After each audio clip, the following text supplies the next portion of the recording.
So we're here with Brandon Gill, who's the game director at Next Level Games. He worked on Captain America Super Soldier. Brandon, convince me that Captain America is not just another mediocre movie game. Right.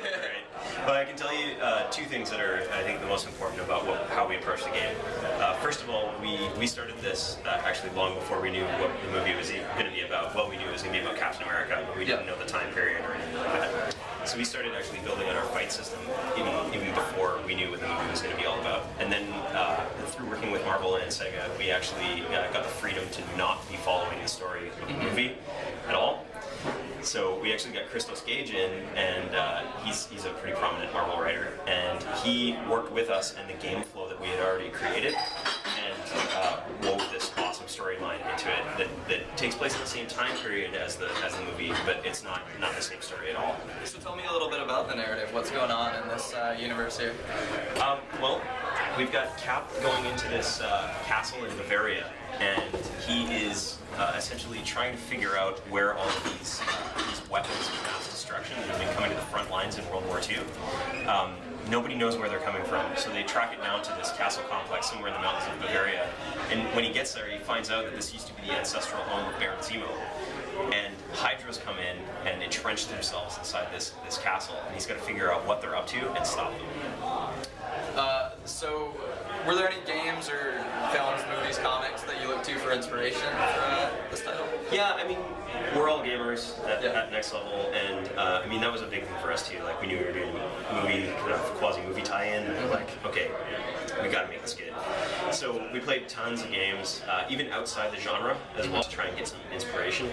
I could name tons for it, because all the game mechanics and stuff we definitely drew from things. But the big thing for us when we started the fight system, we started off with a prototype that felt a lot more like DMC or God of War or something like that. Yep. But we felt that there's so many games on the market that are all about that that Twitch-based juggling kind of fighting. And our lead combat designer, he actually was really into MMA, and he's like, you know what? Let's try grounding this and making it solid and heavy and giving you options when it comes to attacking and defending instead of it just being block.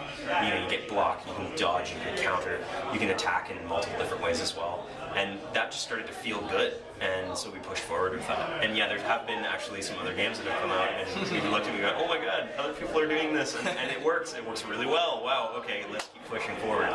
So tell me a little bit about his arsenal. What moves does he have? What special abilities or weapons? Sure. Well, I mean, as always, he's got the shield with him. Yeah.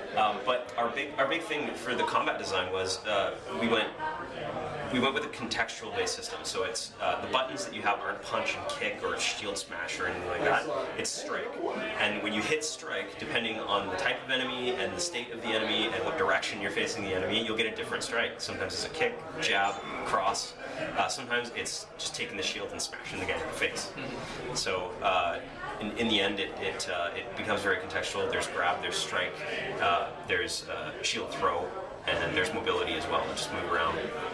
Yeah. So speaking of the enemies, what sort of enemies are we going to see in the game, and also what sort of bosses is Captain America going to face? We got lots of the enemies are basically built around the main kind of villain in the game. Red Skull is part of it, except that he's got a right-hand man as well that is basically creating all these genetic mutants and technology. Alright, so if you had to estimate, about how long is the game going to take for the average gamer? Yeah, average gamer, if you're not into completion, you know, doing all the collectibles and finding all achievements and stuff like that, if you just push through the main storyline, you're looking at about 7.5 to 8 hours. We're finding on our playtest run-throughs. Yeah. But I mean, if you want to go and collect everything, then there's a lot to collect in the game. You're going to push that up another couple hours, or if you're taking your time, you can take it longer to do that kind of stuff.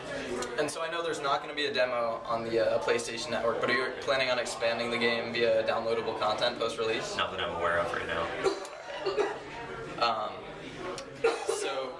And do you have any exclusive content for either platform, or is it totally I know it's shared across both. Of course, the cool thing is the game's in 3D, and of course the PS3 supports full resolution 3D, which is pretty sweet. Nice little extra for PlayStation gamers there. So What's the coolest thing you've ever seen in Captain America during a playtest? The coolest thing, I would say the coolest thing, especially lately, is with all the hands-on stuff that we've been doing. Even today, I've had people pick it up and start playing in hard mode and be able to actually play it. Because hard mode is actually really hard. I still find it hard. I've logged like 3,000 hours of this game. I'm not even exaggerating because I've been working on this game for 3 years. So Yeah. But yeah, it gets pretty tough. But some of these players, like, they're hardcore and they still find it challenging. I see them dying a couple of times, but they get it. And once you get the rhythm with the combat and the gameplay, it starts to kind of fall in place. Yeah. So you had about 3 years of development time then? Yeah, I mean, we went down to a very small team at one point because there was a writer's strike that happened a couple of years ago, and the movie got kind of pushed out, so we ended up going down to a tiny team, just 3 people, and that was who basically the 3 of us just worked on the core aspect of the fighting and the engine itself. So. And what engine are you on? Are you using Unreal? I couldn't... No, actually, it's all proprietary to the Next Level games. The only thing that we are using, we use Havoc as our physics solution for middleware. Very cool. So it's kind of related. I'm also writing a feature on like user-created content. I don't know if you considered any of this for Captain America, but just generally, what are your thoughts on user-created content? How it's changing the industry? How gamers are reacting? Yeah, I think it's fantastic. I love playing games where I can create things. I'd say you definitely have to. I believe this with any kind of feature for a game, though. You have to build your game around the concept. You can't just kind of bolt something onto a game that's already existing.